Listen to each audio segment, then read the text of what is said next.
dito. Hindi ko na kaya. Nahihirapan din ako. Pero bakit nga ba umabot sa ganito?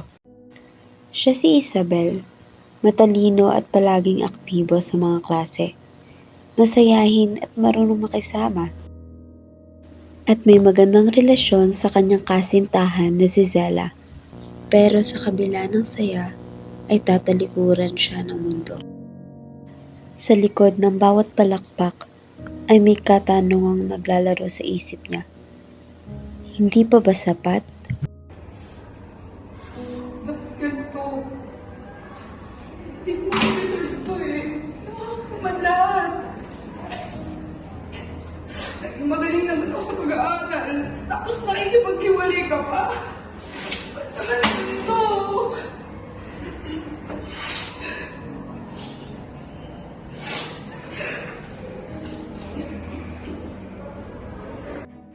Boy, okay ka lang?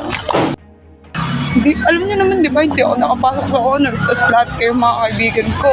Pa dito, nakapasok.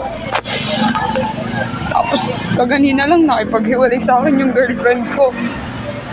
Eh di nagsabay-sabay na. Halos hirap na ako. Hindi ko na alam yung gagawin ko. Ba't ba kayo nag-break? Nakipaghiwalay nga siya sa akin kasi nahihiya siya. Siyempre, nag-open up ako. Sinabi ko na hindi na ako nakapasok sa honor student. O sinabi niya pala baka siya daw yung dahilan. Baka nadidistract na siya sa relationship namin. Kaya nakipaghiwalay siya sa akin.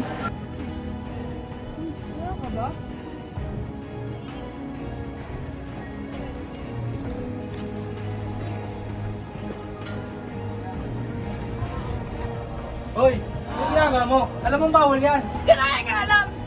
Masama yan eh. Kinaya nga alam! Bakit gusto ko to eh? Oh, Masama nga yan. masama ba to? Bakit hindi mo subukan?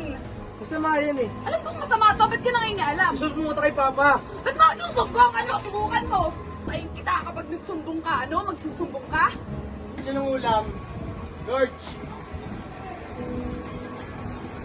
Sinong gumawa ng sayo? Wala po.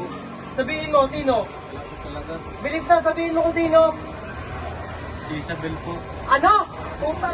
Sabihin ko ba gumawa sa kapatid mo? Hindi nagsasabi mo. Ano yan? Wala to! Sabing ano yan? Ano to? Wala! Ano nga yan? Akin na. Wala nga yan! Ano ba? Ano yan nangyayari sa'yo ha? Ano ba ako pinapakalaman? May alam ka man lang ba sa nararamdaman ko?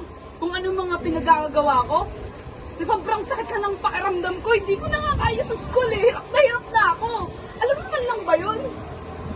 Police station. May papahuli ako. Pa! Pa! Palabasin niyo ako dito! Wala akong kasalanan pa! Pa! Tulungan niyo ako! Hindi naman ako may kasalanan eh! Pa! Tulungan niyo ako! Pa! Makawa niyo na pa! Palabasin niyo ako dito, pa! Tulungan niyo ako dito! Hindi ko na kaya! Nahihirapan din ako! Pa! Tulungan niyo ako, pa!